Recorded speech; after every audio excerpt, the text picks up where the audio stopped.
네, 우리가 살아가면서 가장 소중하게 그리고 가장 중요하게 여기는 것 중에 한 가지는 바로 이 안전이라고 하는 것일 것입니다. 우리는 우리의 안전을 위해서 적지 않은 비용을 사용하고 또 우리의 안전이 위협받는 상황을 최대한 피하려고 노력합니다.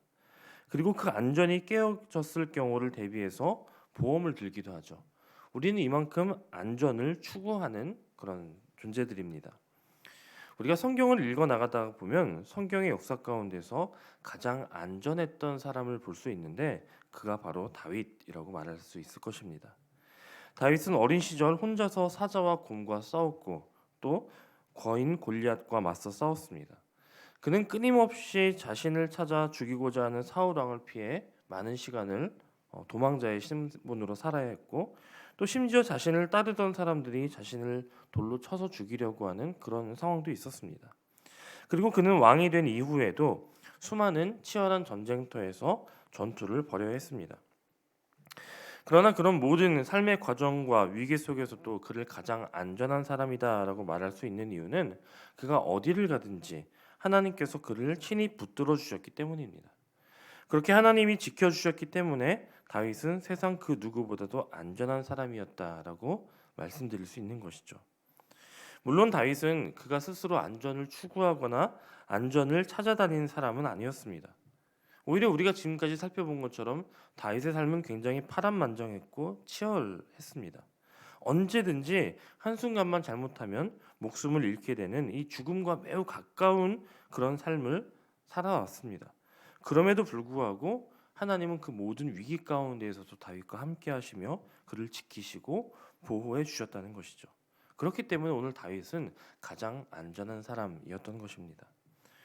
오늘 하나님께서 베풀어 주셨던 그 다윗에게 주셨던 그 은혜를 우리 모두도 누리기를 소원합니다. 우리가 어디를 가든지 하나님께서 우리와 동행하시며 우리의 발걸음을 안전하게 보호하시고 지켜주시는 그런 주님의 손길을 경험하는 저와 여러분이 되기를 소원합니다. 자, 그렇다면 다윗이 이와 같은 하나님의 은혜를 누릴 수 있었던 비결은 무엇인지를 오늘 말씀 가운데 함께 나눠보도록 하겠습니다. 먼저 오늘 말씀이 그 후에라고 하는 말로 시작한다는 것을 우리는 주목해야 합니다. 1절을 보면 그 후에라고 말씀을 시작하죠.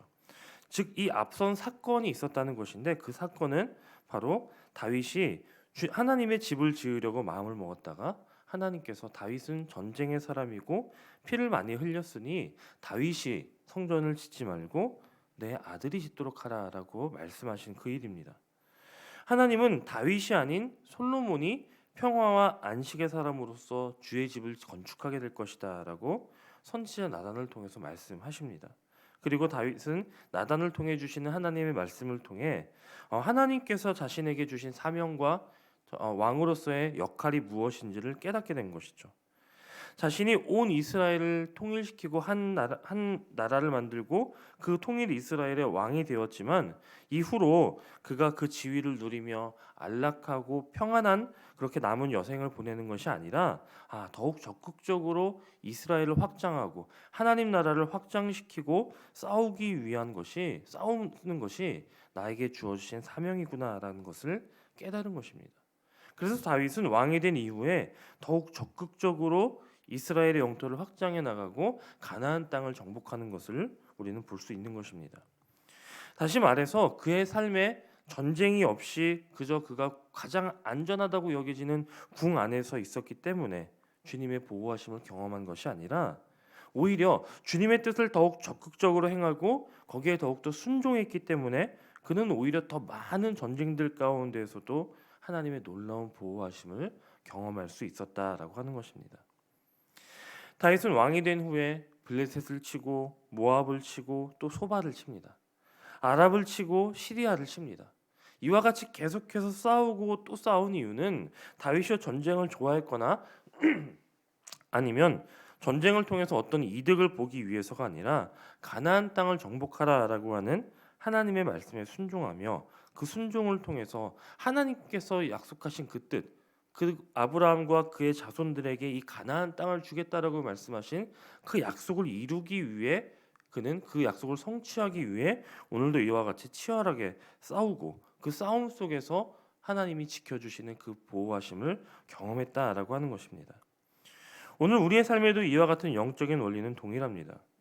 우리 역시 하나님의 보호하심을 원하고 하나님의 보호하심을 바란다면 그저 우리를 위한 안락한 삶을 추구하는 것이 아니라 더욱 주님의 뜻을 위하여 적극적으로 우리 자신의 시간과 힘을 드릴 수 있어야 하는 것입니다. 물론 우리는 평화를 이루고 평화를 추구하는 삶을 살아야죠. 하지만 그럼에도 내가 하나님의 뜻을 위해 감당해야 할 믿음의 싸움이 있다면 더더욱 하나님을 의지하여서 적극적으로 싸워야 한다는 것입니다. 우리의 그러한 순종을 통해서 우리는 어떤 상황에도 어떤 어려움에도 어떤 전쟁 같은 상황에도 나와 함께 하시며 나를 도우시는 하나님을 통해서 평안을 누리게 될 줄로 믿습니다. 자, 하나님께서 다윗을 그와 같이 보호하신 첫 번째 이유가 다윗이 자신의 안락함을 추구하기보다는 적극적으로 하나님의 뜻을 순종했기 때문이었다라고 하는 것이 첫 번째 이유였다면 오늘 말씀 9절부터 12절까지는 두 번째 이유를 우리에게 보여줍니다. 본문 9절부터 12절까지의 말씀은 어떤 내용이냐면 다윗이 전쟁 후에 그가 주변 나라들로 주변 민족들로부터 받은 이 조공들 그리고 그가 싸워서 얻은 전리품들을 어떻게 처리했는가를 우리에게 보여줍니다. 자, 다윗은 그와 같은 많은 전쟁으로 얻게 된 그 모든 것들을 조공들도 받고 전리품도 받고 그 모든 것들을 다 하나님께 드립니다. 그가 얻은 모든 것을 하나님께 드렸다라고 하는 다윗의 행동을 보면 그가 이 모든 전쟁을 통해서 추구했던 바가 무엇인지를 우리는 명확히 알 수 있습니다. 물론 그가 그와 같은 전쟁을 수행했던 것은 앞서 말씀드린 것처럼 하나님께서 이스라엘에게 주시겠다 약속하신 가나안 땅을 정복하고 차지하는 데 있었습니다. 그리고 두 번째 이유는 그와 같이 다른 민족들로부터 받은 그 전리품들과 예물들을 얻어서 이것을 통해 하나님의 집을 건축하기 위한 재료로 준비하기 위함이었다라는 것입니다. 비록 그 자신은 하나님이 맡기신 다른 사명으로 인해서 하나님의 집을 건축할 수는 없지만 직접 그 집을 짓지는 못하지만 다윗은 자신의 다음 때에 주어질 그 사명을 위해서 이 모든 것들을 순조롭게 진행할 수 있도록 그가 모든 재료를 준비하고자 했다라고 하는 것입니다. 이처럼 다윗의 마음은 오직 하나님께만 향해 있었습니다. 그가 전쟁을 통해 얻은 모든 것을 하나님께 드렸다, 하나님께 봉헌했다라고 하는 것은 자신의 전쟁도, 자신이 얻은 소유물도 다 하나님의 것입니다라고 하는 고백인 것이죠. 이것은 더 나아가서 자기 자신의 삶 그 자체가 내 삶은 주님의 것입니다라고 하는 것을 인정하고 고백하는 행위였습니다.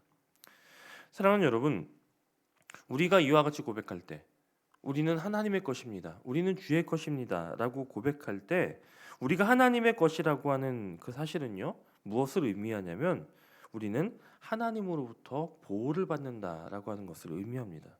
왜요? 우리가 하나님의 것이기 때문에 하나님은 당신의 것이 되는 우리를 안전하게 지키시는 것이죠. 오늘 우리가 우리들의 시간과 힘과 우리의 모든 인생을 주님께 드린다면 우리가 가진 어떤 소유나 재능만이 아니라 우리 그 자체를 하나님께 헌신한다면 하나님은 반드시 자신의 소유가 된 우리들을 보호하시고 또 가장 좋은 길로 인도하신다는 것을 믿으시기를 바랍니다. 그러므로 우리에게 필요한 건 역시 오늘 다윗과 같이 하나님 앞에 우리를 온전히 내어드리는 것이라는 것을 기억하시기 바랍니다. 자발적인 마음으로 온전히 드려진 삶, 온전히 하나님의 소유가 된 삶, 그로써 하나님이 친히 보호하시는 복된 삶이 되시기를 간절히 소원합니다.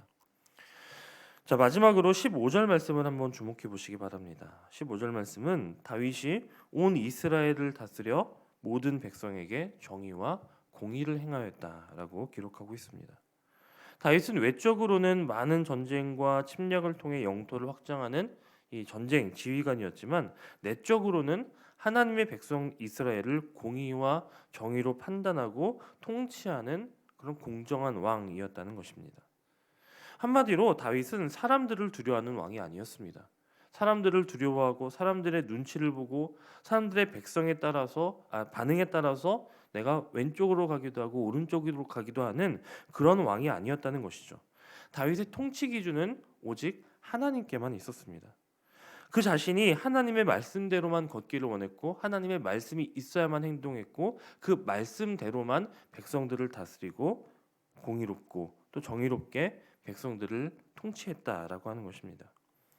다윗이 어디에서나 주께서 지키시는 삶을 살 수 있었던 것은 이와 같이 그가 공의롭고 정의롭게 말씀을 따라 살았기 때문입니다.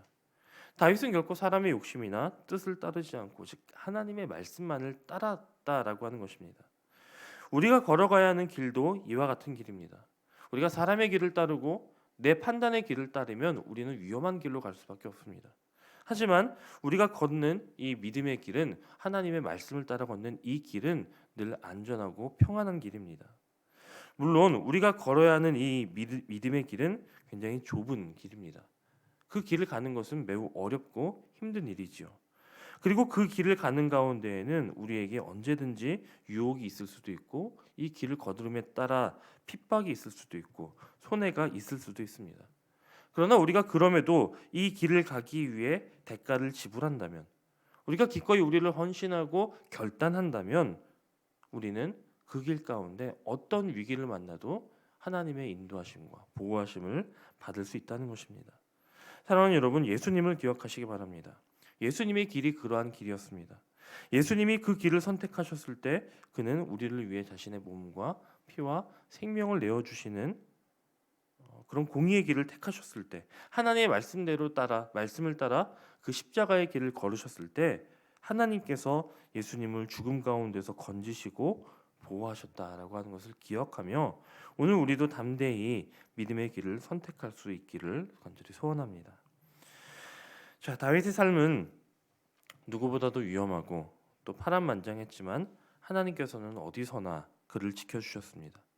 다윗은 사방에서 화살이 날아다니고 창칼이 달려드는 위험한 전쟁터를 수도 없이 누비고 다녔지만 하나님께서는 그 모든 길과 모든 싸움에서 그를 지켜주셨습니다. 오늘 우리가 살아가는 이 삶 역시 전쟁터와 같죠. 험난하고 모든 것이 위태한 이때에 우리 역시 하나님의 보호하심이 필요합니다. 하나님의 인도하심과 지켜주심이 아니면 우리는 단 한순간도 견디기 힘든 연약한 존재들이죠. 그렇기 때문에 우리에게 하나님의 보호하심이 필요하고 또 그러한 하나님의 보호하심 가운데 우리는 안전한 삶을 살 수 있습니다.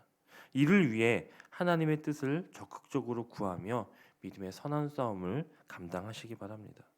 또 나의 모든 것이 하나님의 것임을 인정하고 믿음으로 고백하며 그렇게 나의 삶을 하나님께 내어 드리십시오. 그리고 하나님의 말씀을 따라 정의와 공의의 길, 하나님께서 기뻐하시는 그 믿음의 길을 걸으시기를 바랍니다. 그때 주님은 우리와 동행하시며 또 하나님의 손길이 우리를 지켜주고 계심을 날마다 경험하는 안전하고 복된 삶을 살 수 있을 줄로 믿습니다. 오늘도 주님의 품 안에서 담대하게 믿음의 걸음을 걷는 저와 여러분이 되시기를 주님의 이름으로 간절히 축원합니다.